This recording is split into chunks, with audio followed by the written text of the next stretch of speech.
Hello students, कैसे हैं सब लोग। आई होप अच्छे ही होंगे। तो मेरे प्यारे बच्चों, कल तक हम लोगों ने जो पढ़ा था, हम पढ़ चुके थे भारत का मानक समय। भारत का मानक समय कैसे लंदन से 5.5 घंटे आगे है या लंदन का हमसे 5.5 घंटे आगे पीछे है, और हमारा जो भारतीय मानक समय रेखा है वो कितनी है या किस देशांतर पर है। ठीक है बच्चों, या हमारा देशांतरीय विस्तार या लॉन्गिट्यूडनल जो एरिया था वो कितना था, या भारत कितने कितने देशांतर के बीच में है। ठीक है बच्चों, कितने अक्षांश के बीच में है, दो अक्षांशों के बीच कितनी डिस्टेंस है, दो देशांतरों के बीच हाईएस्ट कितनी डिस्टेंस होती है, दो देशांतरों के बीच न्यूनतम डिस्टेंस कितनी होती है, या दो अक्षांशों के बीच कितनी डिस्टेंस होती है। तो मेरे प्यारे बच्चों, हम ये सब चीज़ें कल की क्लास में पढ़ चुके थे। आज का हमारा जो टॉपिक है बच्चों, आज का टॉपिक है जनरल इंट्रोडक्शन ऑफ इंडिया, यह सामान्य परिचय, भारत का सामान्य परिचय। ठीक है बच्चों, तो आज का हमारा जो टॉपिक है वो है बच्चों general introduction of India, Bharat का सामान्य परिचय। ठीक है बच्चों, तो कल हम पढ़ चुके थे कि भारत की एग्जैक्ट लोकेशन ग्लोब पर कहाँ पर है। तो बच्चों, आप लोगों को कल कोई डाउट नहीं होगा, मुझे उम्मीद है, क्योंकि कल की क्लास बहुत ही बेहतरीन थी और आज की क्लास और भी ज़्यादा बेहतरीन होने वाली है, क्योंकि कल हम पूरा इंडिया के बारे में सब कुछ क्लियर कर चुके थे कि भारत ग्लोब पर किस देशांतर में है। ठीक है बच्चों, तो हमारा जो भारत है वो ग्लोब पर उत्तर पूर्वी देशांतर के अंदर है, क्योंकि भारत की एग्जैक्ट लोकेशन कहाँ पर है, कर्क रेखा के ऊपर है। भारत उत्तरी गोलार्ध में है या उत्तर पूर्वी देशांतर में है। ठीक है बच्चों, तो आज हमें नॉर्मल क्या पढ़ना है कि जनरल इंट्रोडक्शन ऑफ इंडिया या भारत का सामान्य परिचय, कि भारत के आसपास कौन कौन से देश हैं, कौन कौन से स्टेट भारत के इंटरनेशनल बॉर्डर लाइन से लगते हैं, या कितने स्टेट भारत के समुद्र की सीमा को छूते हैं या कोस्टल स्टेट हैं। कोस्टल का मतलब है बच्चों कि कितने राज्य या कौन कौन से राज्य भारत के समुद्री सीमा को छूते हैं या समुद्र के किनारे पर बसे हुए हैं, भारत की टोटल एरिया कितना है, वो सारी चीज़ें आज हम पढ़ेंगे। तो मेरे प्यारे बच्चों, सभी बच्चे अपना धैर्य बनाए रखें। ठीक है बच्चों, तो देखो ये हमारा भारत है,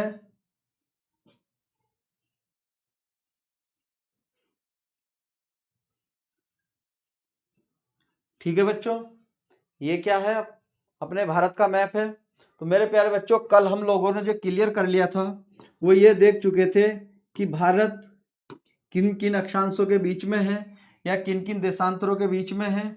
ठीक है बच्चों, तो ये जो है, ये आपका जो देशांतर है 68 डिग्री 7 मिनट, इसको हमको बोलेंगे ईस्टर्न लॉन्गिट्यूड या पूर्वी देशांतर। ठीक है बच्चों, पूर्वी देशांतर। और ये था हमारा 97 डिग्री 25 मिनट, ये भी आपका क्या है बच्चों, पूर्वी देशांतर। ठीक है बच्चों, अब ये जो है ये आपका कौन सी लाइन है बच्चों, ये इक्वेटर या भूमध्य रेखा है। अब यहाँ से ऊपर जो हमारी ये लाइन है बच्चों, ये है 8 डिग्री 4 मिनट, और ये वाली जो लाइन है जो जम्मू कश्मीर से जाती है, ये है बच्चों 37 डिग्री 6 मिनट। ये क्या है आपका उत्तरी गोलार्ध या उत्तरी अक्षांश या उत्तरी गोलार्ध। ठीक है बच्चों, और ये भी क्या है, उत्तरी गोलार्ध। तो ये सब हम कल क्लियर कर चुके थे। 68 डिग्री 7 मिनट और 97 डिग्री 25 मिनट पूर्वी देशांतर के बीच में भारत का एरिया है। अब यहाँ से मैंने आपको कल बताया था, अगर आपको याद हो, कि 68 डिग्री नॉर्मल, अभी हम मिनट को छोड़ देते हैं, नॉर्मली एक बात करते हैं कि कितने लॉन्गिट्यूड या कितने देशांतर भारत के बीच में है, या भारत का जो एरिया विस्तार है कितने देशांतर से कितने के बीच में है, या भारत के अंदर टोटल कितने देशांतर का एरिया है।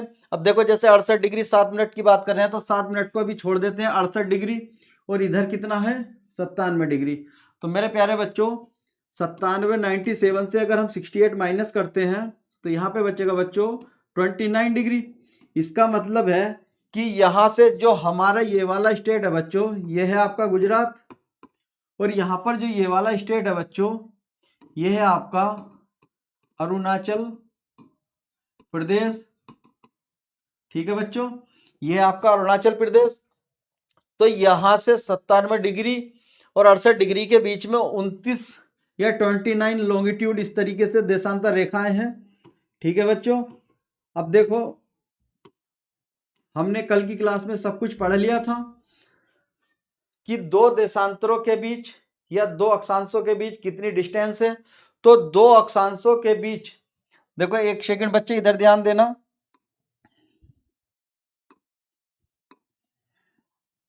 ये पढ़ा था, अगर आपको थोड़ा सा भी ध्यान हो तो ये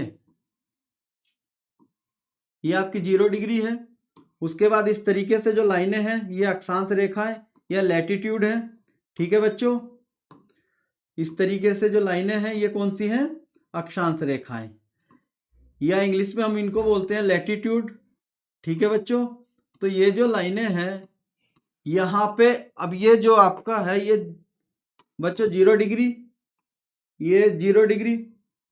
अब यहां से या यहां से हम कहीं से भी इसको देख सकते हैं। अगर यहां से हम बात करें 0 के बाद 1 2 3 इस तरीके से 90 तक है, तो दो अक्षांशों के बीच जो डिस्टेंस है वो होती है बच्चों 111 किलोमीटर। ठीक है बच्चों, अब इक्वेटर पे हो या पोल्स के पास हो, कहीं पर भी हो, दो अक्षांशों के बीच जो दूरी होती है या डिस्टेंस होती है वो कितनी होती है, 111 किलोमीटर। ठीक है बच्चों, ये फिक्स है, ना कहीं पे ज्यादा मिलेगी ना कहीं पर कम मिलेगी। हर एक जगह पर पूरे ग्लोब में आप कहीं की भी बात करें, चाहे पोल्स की बात करें, इक्वेटर की बात करें, या 30-35 डिग्री कहीं की भी बात कर सकते हैं पूरे ग्लोब पे, यहाँ पर हर एक दो अक्षांशों के बीच जो दूरी होती है वो कितनी होती है, 111 किलोमीटर। लेकिन बच्चों अगर हम बात करें लॉन्गिट्यूड की, तो ये जो लाइन है आपकी ये है ग्रीनविच जो आपके लंदन से जाती है। अब यहां से अगर हम बात करते हैं इस तरीके से, इस पे जो लॉन्गिट्यूड है वो इस तरीके से बने होते हैं, या इनको हम क्या बोलते हैं बच्चों, देशांतर रेखाएं। ठीक है, तो यहां पर जो ये रेखाएं या लाइनें हैं ये कैसी होती है, खड़ी लाइनें होती हैं। अब यहाँ पे आपको एक चीज दिख रहा होगा, देखो बच्चों आपको एक चीज दिख रहा होगा, यहां इस पोल्स से जब हम स्टार्ट करते हैं किसी भी लाइन को, तो यहां से स्टार्ट करके इस तरीके से सीधे आ गए। उसके बाद जब हम किसी दूसरी लाइन की बात करते हैं या दूसरे लॉन्गिट्यूड की, तो वो इस तरीके से यहां से पोल्स से स्टार्ट होता है और इसकी दूरी धीरे धीरे बढ़ती है। कहां तक बढ़ती है, इक्वेटर तक। इक्वेटर के बाद बच्चों इसकी दूरी धीरे धीरे कम होते होते फिर यहाँ पे कम हो जाती है। फिर यहाँ से अगर हम किसी थर्ड लॉन्गिट्यूड की बात करेंगे तो इसकी भी डिस्टेंस धीरे धीरे बढ़ती जाएगी। कहां तक बढ़ेगी, इक्वेटर तक। इक्वेटर के बाद फिर धीरे धीरे कम होनी स्टार्ट होगी। तो इसका मतलब यह है बच्चों, दो देशांतरों के बीच मैक्सिमम डिस्टेंस या दो देशांतरों के बीच जो अधिकतम दूरी होती है ये होती है बच्चों 111.32 किलोमीटर। तो बच्चों ये जो डिस्टेंस है ये इसकी मैक्सिमम डिस्टेंस है। ठीक है बच्चों, तो दो देशांतरों के बीच अधिकतम दूरी क्या बच्चों, दो देशांतरों के बीच अधिकतम दूरी कितनी होती है, 111.32 किलोमीटर। लेकिन अब ये दूरी हाईएस्ट होती कहां है, ये दूरी बच्चों हाईएस्ट होती है, ये दूरी हाईएस्ट होती है यहां। कहां पे बच्चों, इक्वेटर पे। आपने एक चीज देखा होगा कि यहां से पोल्स से स्टार्ट होने के बाद देशांतर की दूरी बढ़ती चली जाती है और इक्वेटर तक बढ़ती है। इक्वेटर के बाद फिर धीरे धीरे कम होने लगती है। इसका मतलब है अगर दो देशांतरों की दूरी की बात करते हैं तो इक्वेटर पे हाईएस्ट होती है और पोल्स पे मिनिमम या न्यूनतम होती है। तो दो देशांतरों के बीच मिनिमम डिस्टेंस या न्यूनतम दूरी, ठीक है बच्चों, दो देशांतरों के बीच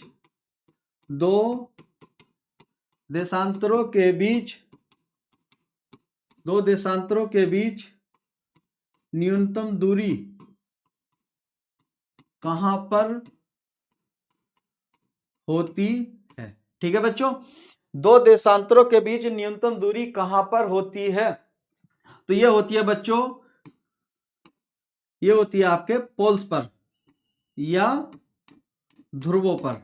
ठीक है बच्चों, दोनों ही ध्रुवों पर, नॉर्थ पोल या साउथ पोल, दो देशांतरों के बीच यह न्यूनतम डिस्टेंस बिटवीन टू लॉन्गिट्यूड। ठीक है बच्चों, कहां पर, पोल्स पे, उत्तरी ध्रुव और दक्षिण ध्रुव पे जो दो देशांतरों के बीच होती है वो न्यूनतम दूरी होती है 0।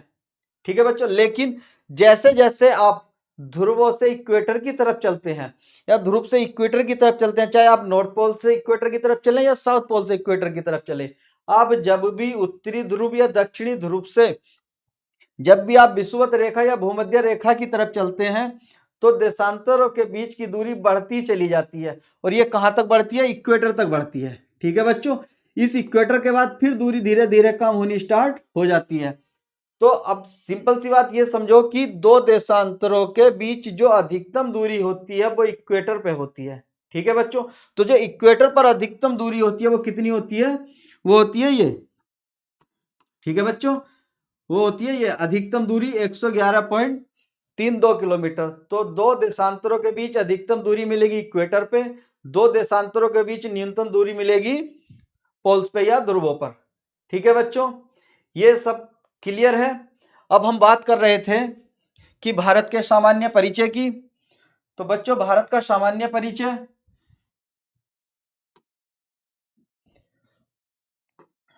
देखो बच्चों, ये अपना भारत है, ठीक है, सबको क्लियर होगा। अब अपना जो भारत है, भारत के नजदीक में जितने भी देश हैं सबको क्लियर देखते हैं कि कौन सा कहां पर है या किस देश से हमारा कौन सा राज्य टच होता है। क्लियर है बच्चों, या भारत के कितने राज्य ऐसे हैं जो समुद्री सीमा को टच करते हैं, या भारत के ऐसे कितने और कौन कौन से राज्य हैं जो आपके कोस्टल एरिया में हैं। ठीक है बच्चों, तो यही चीज आज हमको पढ़ना है।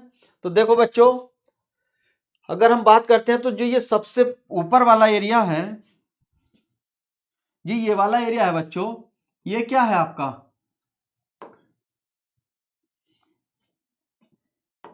ये वाला जो एरिया है बच्चों, ये है आपका लद्दाख। अब इसके पास ये है जम्मू कश्मीर। पहले ये दोनों ही राज्य एक होते थे, जम्मू एंड कश्मीर। अब जो लद्दाख होता था जम्मू कश्मीर का एक क्या था, डिस्ट्रिक्ट था, लेकिन हमारी भारत सरकार ने जम्मू कश्मीर को अलग अलग करके दो स्टेट बना दिए हैं। अब ये स्टेट नहीं रहे, अब बच्चे ये क्या हैं, अब ये हैं भारत की दो यूनियन टेरिटरी। यूनियन टेरिटरी सभी बच्चे जानते हैं, यूनियन टेरिटरी होता है केंद्र शासित राज्य। केंद्र शासित राज्य का मतलब होता है बच्चों, केंद्र शासित राज्य का मतलब क्या होता है, जानते हैं सभी बच्चे, केंद्र शासित राज्य, मेरे प्यारे बच्चों, केंद्र शासित राज्य का मतलब होता है जिस पर केंद्र सरकार का शासन हो। या जैसे अब हम बात करते हैं उत्तर प्रदेश, यूपी, बिहार, पंजाब, उत्तराखंड, क्या ये यूनियन टेरिटरी है, नहीं, ये पूर्ण राज्य हैं। तो यहाँ पूर्ण राज्य के अंदर जो शासन करता है कौन करता है, चीफ मिनिस्टर। इन राज्यों में जो राज्य का हेड होता है वो कौन होता है, चीफ मिनिस्टर होता है। लेकिन जो केंद्र शासित राज्य होते हैं, केंद्र शासित राज्य के अंदर चीफ मिनिस्टर नहीं होता, वहां का शासन राष्ट्रपति करता है या राष्ट्रपति का कोई भी एक कैंडिडेट जिसको राष्ट्रपति नियुक्त करे। हर एक स्टेट में अलग अलग है, कहीं पर लेफ्टिनेंट गवर्नर होता है जिसको उपराज्यपाल बोलते हैं, कहीं पर कोई प्रशासनिक अधिकारी होता है जो आईएएस अधिकारी होता है, कहीं पर कमिश्नर होता है। तो हर एक राज्य का शासन अलग अलग तरीके से होता है। तो सिंपल सी बात यह है कि जो केंद्र शासित राज्य हैं उसका हेड मुख्यमंत्री ना होके केंद्र सरकार अपने आप खुद शासन करती है या अपने किसी न किसी प्रतिनिधि के द्वारा करवाती है, जैसे लेफ्टिनेंट गवर्नर हो, कमिश्नर हो, या कोई आईएएस अधिकारी, प्रशासनिक अधिकारी हो। जैसे हमारा अंडमान निकोबार है, अंडमान निकोबार में सरकार नहीं बनती, लेकिन शासन तो भाई लोग तो वहां भी रहते हैं, शासन की जरूरत वहां भी है, कानून व्यवस्था वहां भी चाहिए। तो वहां पे कानून व्यवस्था बनाने के लिए कोई ना कोई व्यक्ति तो होना चाहिए राज्य का हेड। तो वहां पर अंडमान निकोबार के लिए एक आईएएस अधिकारी नियुक्त किया जाता है, जिसे प्रशासनिक अधिकारी बोला जाता है, एडमिनिस्ट्रेटर ऑफिसर। ठीक है बच्चों, उसी तरीके से जैसे हम बात करें दिल्ली की, तो दिल्ली में तो सीएम बनता है, लेकिन दिल्ली में सीएम के नीचे, सीएम के ऊपर, जैसे हमारे यहाँ यूपी में कौन होता है, सीएम के ऊपर होता है हमारे यहाँ गवर्नर, राज्यपाल। लेकिन दिल्ली के अंदर गवर्नर नहीं है, दिल्ली के अंदर कौन है, लेफ्टिनेंट गवर्नर। वो पूर्ण रूप से किसके अधीन होता है, केंद्र सरकार के। मतलब वहां पे कोई भी कानून अगर लागू होगा तो वो केंद्र सरकार से पूछ के करता है, सारे काम वही करता है।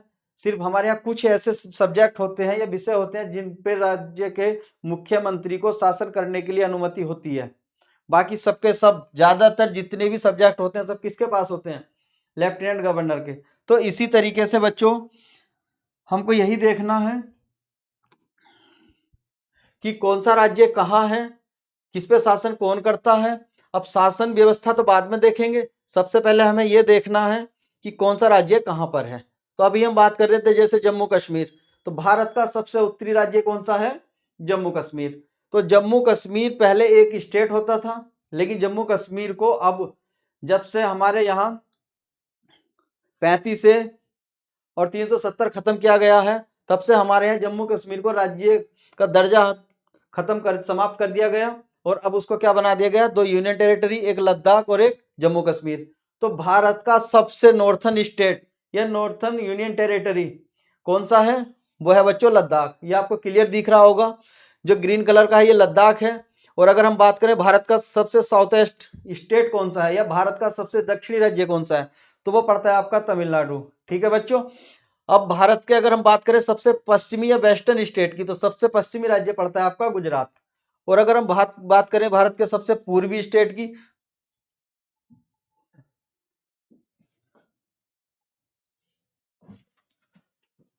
एक सेकंड बच्चों, एक सेकंड, ये क्या हो गया,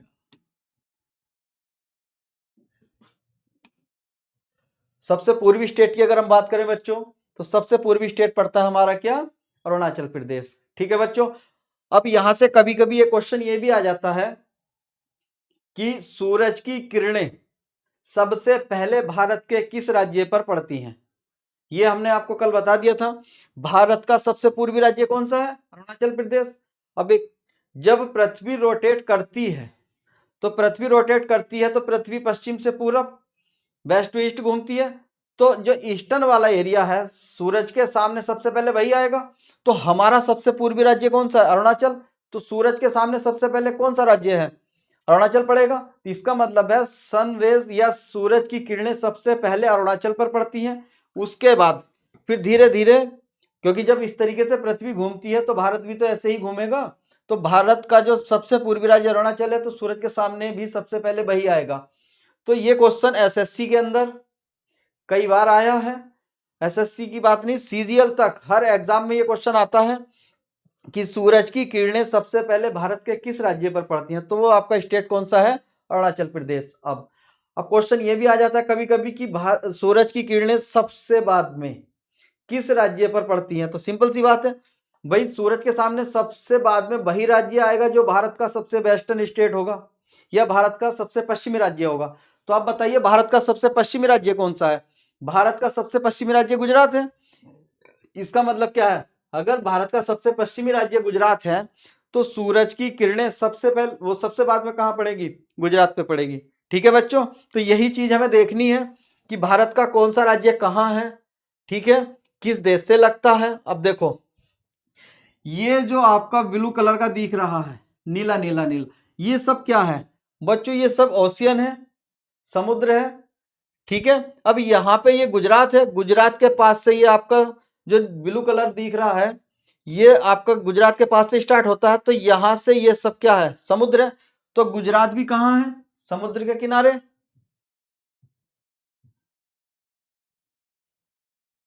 ठीक है, तो गुजरात भी कहां है, समुद्र के किनारे।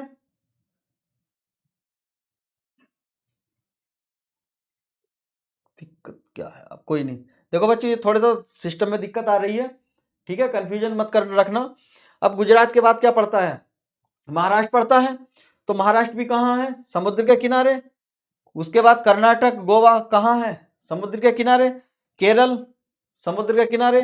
तमिलनाडु समुद्र के किनारे। आंध्र प्रदेश, उड़ीसा और वेस्ट बंगाल। तो बच्चों हमारे जो एक Gujarat, second Maharashtra, third Goa, fourth Karnataka, fifth Kerala, तो 5 इधर हैं। ईस्ट की बात करें तो तमिलनाडु, आंध्र प्रदेश, उड़ीसा और वेस्ट बंगाल। कितने हो गए, 4। तो 4 राज्य इधर। भारत के 9 राज्य ऐसे हैं जो कोस्टल हैं या जो तटीय राज्य हैं या जो समुद्र के किनारे लगे राज्य हैं। ठीक है बच्चों, जिनमें से 5 राज्य आपके वेस्टर्न घाट पे हैं और 4 राज्य आपके ईस्टर्न घाट पे हैं। ठीक है बच्चों, तो यहां तक क्लियर है। अब यहां से बात करते हैं, ये जो आपको दिख रहा है यहां सब, ये सब क्या है आपका पाकिस्तान। तो पाकिस्तान से आपका देखो यहाँ गुजरात भी टच होता है, राजस्थान, पंजाब, जम्मू कश्मीर और लद्दाख। ठीक है बच्चों, अब ये सब किसके पास लगे हुए हैं, पाकिस्तान के। अब इधर की बात करते हैं, ये वाला एरिया है चाइना। तो चाइना से आपका लद्दाख लगा है, हिमाचल है, उत्तराखंड है। ठीक है बच्चों, अब यहां आ जाता है ये बीच में नेपाल। ठीक है, अभी नेपाल को नहीं देखते। अब यहां अगर इधर हम आते हैं सिक्किम, तो सिक्किम भी चाइना से लगता है। इधर हम बात करें अरुणाचल, तो अरुणाचल भी चाइना से लगता है। ठीक है बच्चों, अब यह बात आई यहाँ नेपाल। नेपाल से उत्तराखंड आपका चाइना से भी लगता है, उत्तराखंड आपका नेपाल से भी लगता है, उत्तर प्रदेश नेपाल से लगता है, बिहार भी नेपाल से लगता है, और ये सिक्किम भी नेपाल से लगता है। और ये जो आपका ग्रीन कलर का है बच्चों, ये यहाँ से यहाँ तक ये सब पूरा क्या है, ये वेस्ट बंगाल है। तो वेस्ट बंगाल भी आपका नेपाल से लगता है। ठीक है बच्चों, अब इधर बात करते हैं भूटान। भूटान से सिक्किम भी टच होता है, आपका वेस्ट बंगाल भी टच है, आपका आसाम भी टच है, आपका अरुणाचल भी टच है। ठीक है बच्चों, तो यही सारी चीजें देखनी है, यही समझनी है, कौन सा स्टेट कहां पर है, किस देश के साथ बॉर्डर लाइन टच करता है, किसके साथ नहीं करता है। ठीक है बच्चों, तो अब इधर ध्यान दो थोड़ा सा। देखो बच्चों,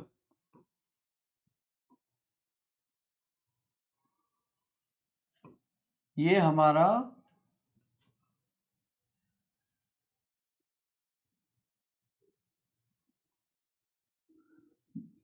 भारत। अब इसमें बच्चों हम बात करते हैं यहां से और यहां तक, ये जितना भी एरिया है, ये जितना भी एरिया है बच्चों, ये सब क्या है, ये समुद्री एरिया है। ठीक है बच्चों, ये सब क्या है, समुद्री एरिया।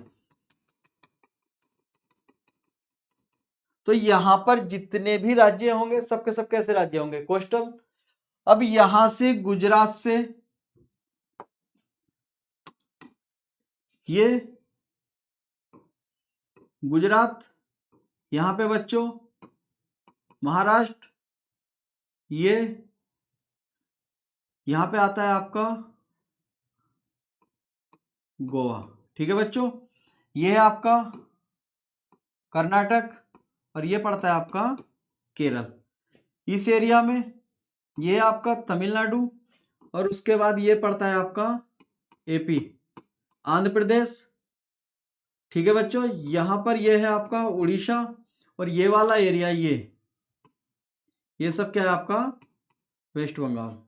तो वेस्ट बंगाल टोटल नहीं, वेस्ट बंगाल का कुछ एरिया समुद्र से लगता है। ठीक है बच्चों, लेकिन इसमें हमें सबसे पहले ये देखना है यहां पर जो समुद्र है, ये समुद्र कौन से हैं, किसका क्या नाम है, यह पूरा एक ही समुद्र है। ठीक है बच्चों, तो यहां पर अगर हम बात करते हैं तो इधर वाला जो ओशियन है या जो समुद्र है, तो बच्चों ये जो समुद्र है, इस समुद्र को हम बोलते हैं Bay of Bengal. Bay of Bengal, Bay of Bengal. ठीक है बच्चों, या इसको हम क्या बोलेंगे, बंगाल की खाड़ी। इधर वाला जो एरिया है इसको हम बोलते हैं अरेबियन सी या अरब सागर। ठीक है बच्चों, तो भारत के वेस्ट में कौन सा समुद्र है, अरब सागर है। भारत के ईस्ट में कौन सा समुद्र है, बे ऑफ बंगाल है। और भारत के साउथ में यहाँ ये जो है पूरा बच्चों, ये सब का सब है आपका इंडियन ओशियन। ये क्या है बच्चों? इंडियन ओशियन, मतलब हिंद महासागर। यही एक ऐसा समुद्र है जो किसी देश के नाम पर है। ठीक है, इंडियन ओशियन ही एक ऐसा समुद्र है जो हमारे देश के नाम पर है, वरना पूरे वर्ल्ड में किसी भी समुद्र का या किसी भी ओशियन का, किसी भी देश का कोई नाम नहीं है, या किसी भी देश के ऊपर नाम नहीं है। सिर्फ एक ही ये ओशियन है, इंडियन ओशियन, जिसका नाम हिंद महासागर हिंदुस्तान के नाम पर है। क्योंकि हिंदुस्तान का एक नाम हिंदुस्तान भी है, इंडिया भी है, भारत भी है, आर्यव्रत भी है। ठीक है बच्चों, तो यहां पे अगर हम बात करें गुजरात, गुजरात, महाराष्ट्र,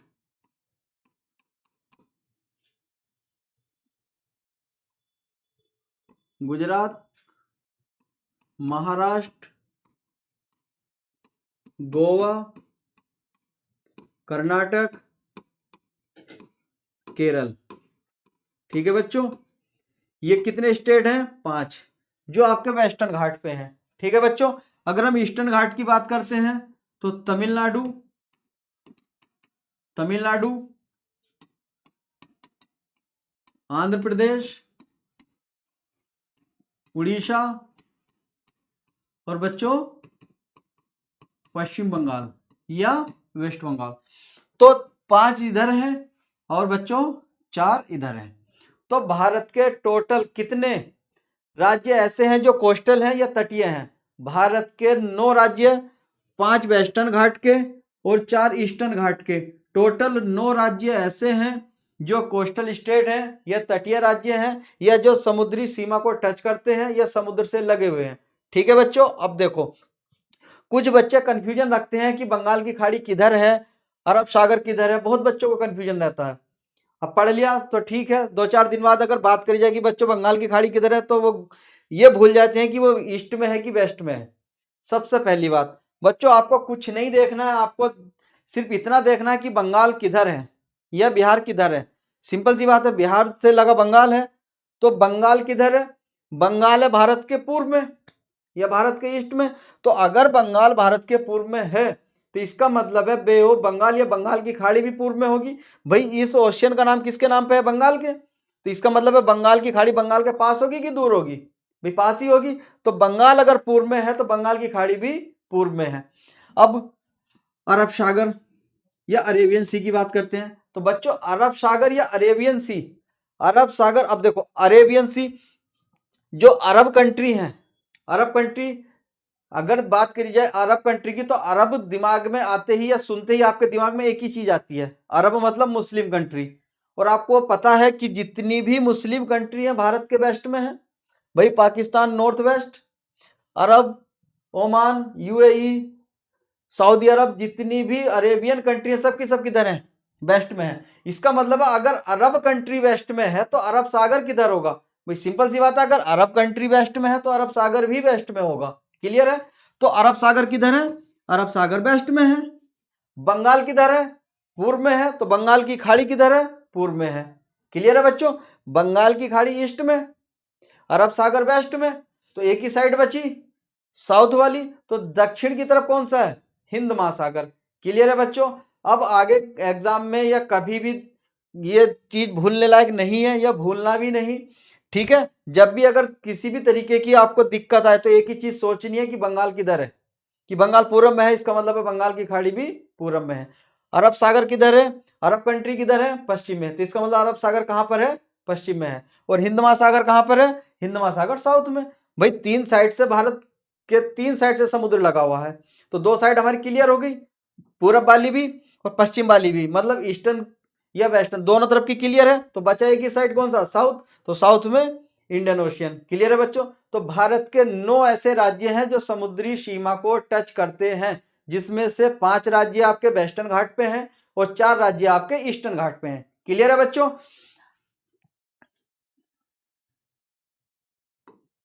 अब देखो हम बात करते हैं, यहां तक तो बात हो गई थी। अब यहां से अगर हम बात करते हैं यहां ऊपर की, तो बच्चों ऊपर की अगर हम बात करते हैं तो ये वाला जो एरिया है, ये वाला, ये वाला एरिया है बच्चों पाकिस्तान। ठीक है बच्चों, अब ये वाला जो एरिया है ये वाला, तो ये वाला एरिया है बच्चों, ये वाला एरिया है आपका चीन। ठीक है, और ये वाला जो एरिया है बच्चों ये वाला एरिया है आपका म्यांमार। ठीक है, और ये वाला जो एरिया है ये है बच्चों आपका बांग्लादेश। ठीक है बच्चों, ये कौन सा है? बांग्लादेश। क्लियर है? ये कौन सा है? चीन। ठीक है बच्चों, अब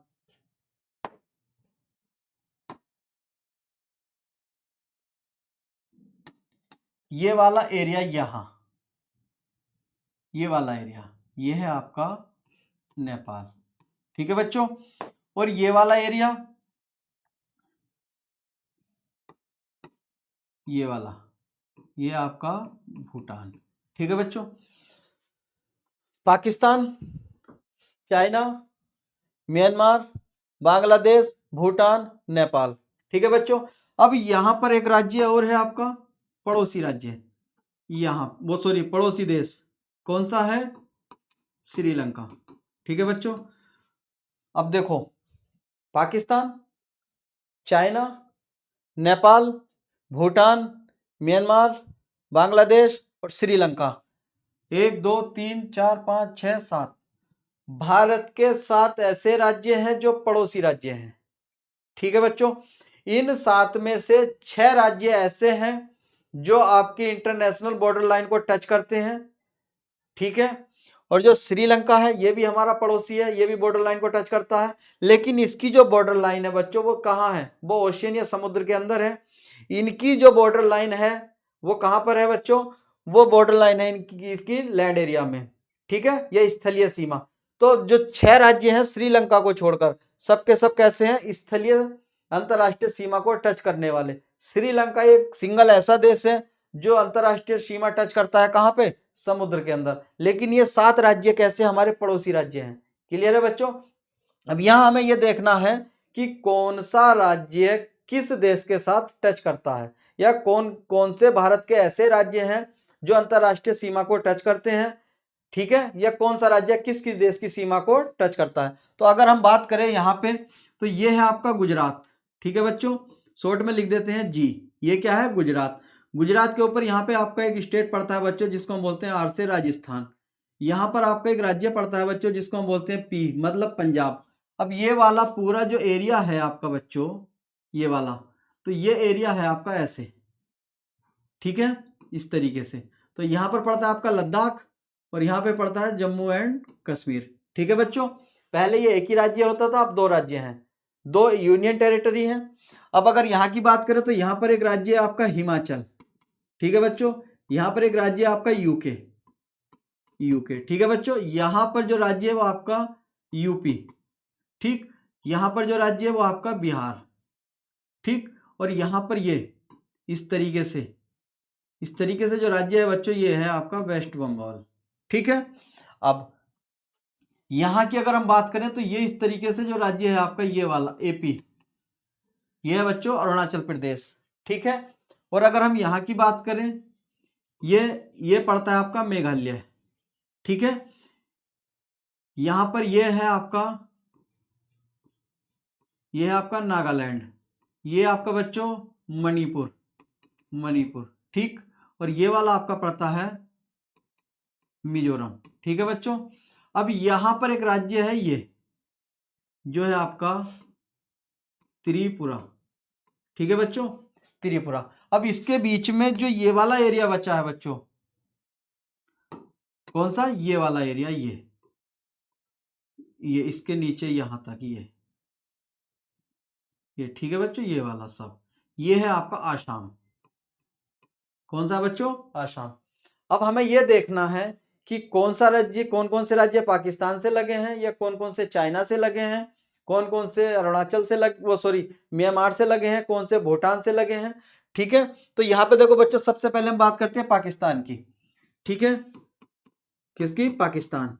तो मेरे प्यारे बच्चों, पाकिस्तान से आपका गुजरात, राजस्थान, पंजाब और जम्मू कश्मीर और ऊपर लद्दाख।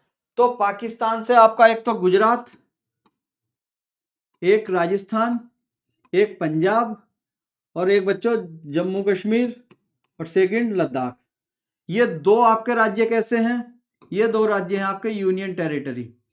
तो पाकिस्तान की जो बॉर्डर लाइन है उसको टच करने वाले इंडियन स्टेट 3 स्टेट हैं, गुजरात, राजस्थान और पंजाब। 2 यूनियन टेरिटरी हैं, एक लद्दाख और दूसरा जम्मू कश्मीर। ठीक है बच्चों।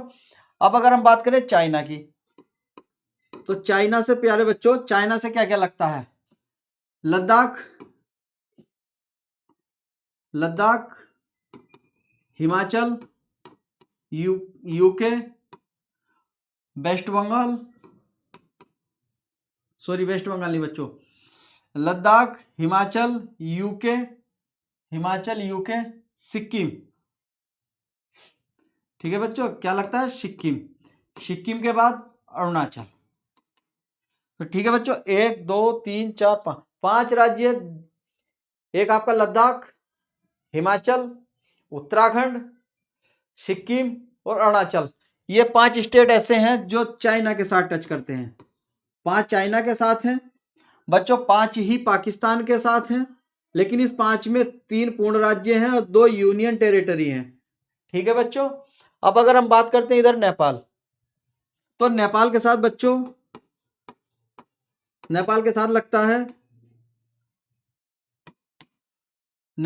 लगता है एक यूके, मतलब उत्तराखंड, यूपी, बिहार, वेस्ट बंगाल और सिक्किम। ठीक है बच्चों, 1 2 3 4 5 ही राज्य यहां पर हैं जो नेपाल की सीमा को टच करते हैं। तो नेपाल की सीमा को कौन कौन से? उत्तराखंड, उत्तर प्रदेश, बिहार, वेस्ट बंगाल और सिक्किम।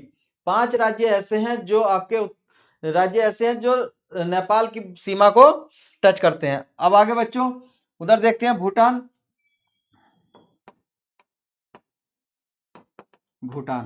तो बच्चों भूटान की जो सीमा को टच करते हैं, भूटान की सीमा को टच करता है आपका सिक्किम। ठीक है बच्चों, सिक्किम, वेस्ट बंगाल, आसाम और अरुणाचल प्रदेश। तो यहां पर कितने स्टेट हैं बच्चों? 4। भूटान की सीमा को टच करने वाले राज्य सिक्किम, वेस्ट बंगाल, आसाम और अरुणाचल प्रदेश। 4 राज्य ऐसे हैं जो आपके भूटान की सीमा को टच करते हैं। ठीक है बच्चों, उसके बाद आगे देख लेते हैं, इधर देख लेते हैं। यहां पे देखो बच्चों, अब इधर आता है म्यांमार। ठीक है बच्चों, म्यांमार को अरुणाचल प्रदेश, नागालैंड, मणिपुर, मिजोरम। ठीक है बच्चों, 4 राज्य यहां पर ऐसे हैं जो म्यांमार को टच करते हैं। सबसे ऊपर अरुणाचल, नागालैंड, मणिपुर और मिजोरम। ठीक है बच्चों, अब बचा बांग्लादेश। ठीक है, बांग्लादेश। तो बच्चों बांग्लादेश को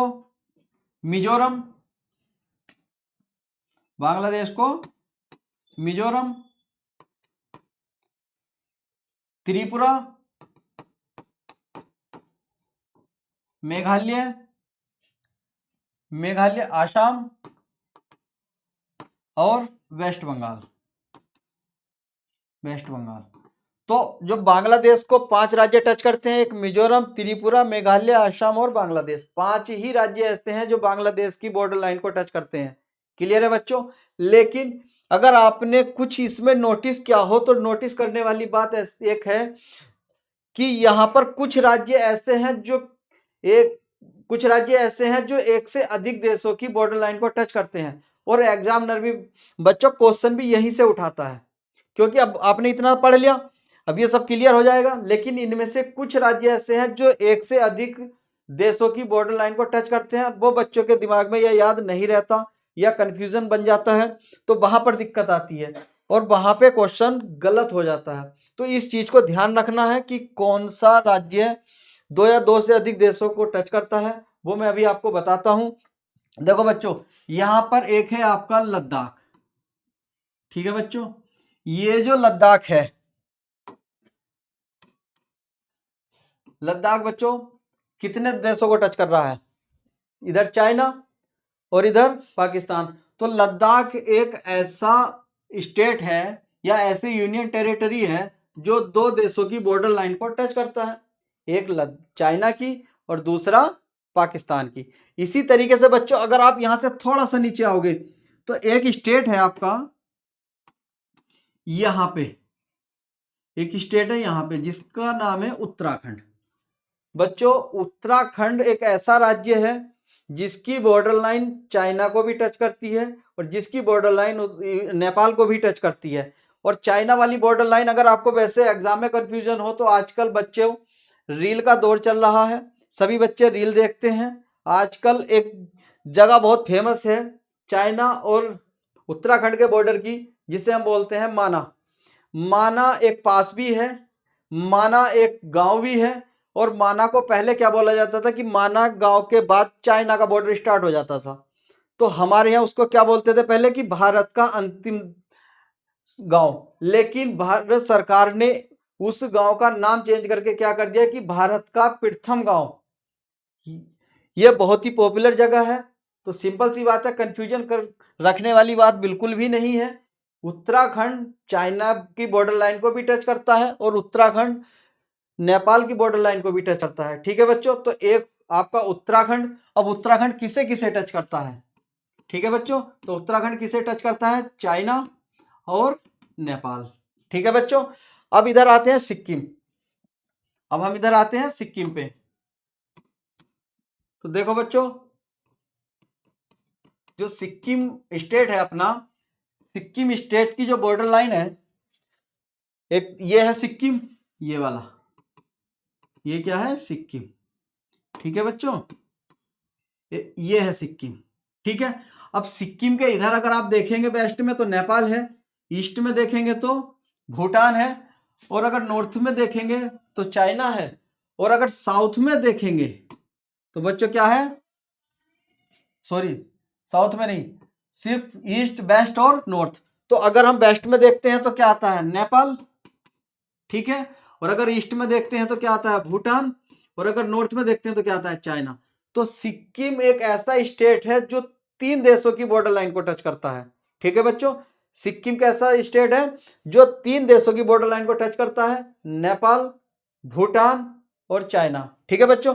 उसके बाद हम चलते हैं इधर, इधर जब आते हैं तो आपका एक स्टेट है अरुणाचल प्रदेश, ठीक है बच्चों। कौन सा है? अरुणाचल प्रदेश। तो देखो बच्चों, जो अरुणाचल प्रदेश है, अरुणाचल प्रदेश भी ईस्ट में म्यांमार को, नॉर्थ में चाइना को और वेस्ट में भूटान को। अरुणाचल भी आपका एक ऐसा स्टेट है जो तीन देशों की बॉर्डर लाइन को टच कर रहा है। अब इधर से देखो, जो ईस्ट में है म्यांमार, नॉर्थ में चाइना और वेस्ट में भूटान। तो अरुणाचल प्रदेश एक ऐसा देश है जो ऐसा स्टेट है जो तीन देशों की बॉर्डर लाइन को टच करता है। उसके बाद बच्चों अगर हम आते हैं नीचे तो इधर आपको देखना है क्या? मिजोरम, ठीक है बच्चों। अब हमें क्या देखना है? मिजोरम, मिजोरम।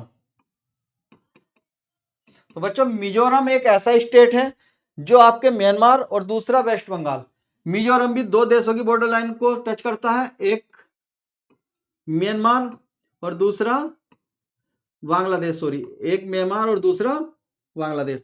तो मिजोरम भी एक ऐसा स्टेट है जो दो देशों की बॉर्डर लाइन को टच करता है, एक म्यांमार को और दूसरा बांग्लादेश को, ठीक है बच्चों।